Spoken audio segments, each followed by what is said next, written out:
ตีเวงจอกเมนั่นย้อนปือปังต่อรองนำเสเฮ็ดให้ผู้ลักคนจนนำแหงมาเมื่อสุงค่าใต้ทีวีออนไลน์ข่าวงางเสียงแต้วค่ะยินดีห่มจมหับตอนอยู่เขาวันมื้อนี้เอาข่าวมาทบยากันในวันที่16เดือนตุลาคมปี2026ค่ะวันมื้อนี้ข่าวมีตั้งหัวข้อข่าวอันใดชื่อว่าตีเวงจอกเมนั่นย้อนปือปังต่อรองนำเสเฮ็ดให้ผู้ลักคนจนนำแหงมาในเสเตียวมาต่อไต่ใครในพี่น้องเขากาค่ะที่วันน้องปิงเวงจอกเมจิดอนจอกเมจึงไต่ปอดห้องนั้นย้อนเปิดมีลองจัดเฮ็ดปังต่อรองแลผู้ละคนจนก็นำเหลืองแห้งมาในคนในปุนตีก็หนึ่งลัดในหนังไหน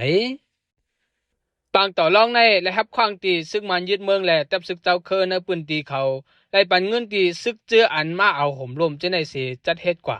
ไล่หันตับซึกมันแลตับซึกไต SSPP จะในตรงหนึ่งกว่ามาในปังต่อรองเอาห่มลมปันในเยาคนในปุนตี10 ลัดว่าปังต่อรองในมีมาหมอก7 วันยาวค่ะมือหมอก1 เหลือนป่นมานั่นก็จอมยิ้มหอมหวานเฮาจะในตาจัดเฮ็ดปังต่อรองเสไล่เฮ็ดปังปล่อยมา5-6 ปอกยาวค่ะย้อนลองในเสผู้ลักคนจนก็นำแหงมาลดเครื่องก้นในวันก็หายกว่า3-4 ลำเย้าเครื่องเจ้าโคตือจำเฮินก็หายกว่าตั้งน้ำเป็นรองดีไม่เจอ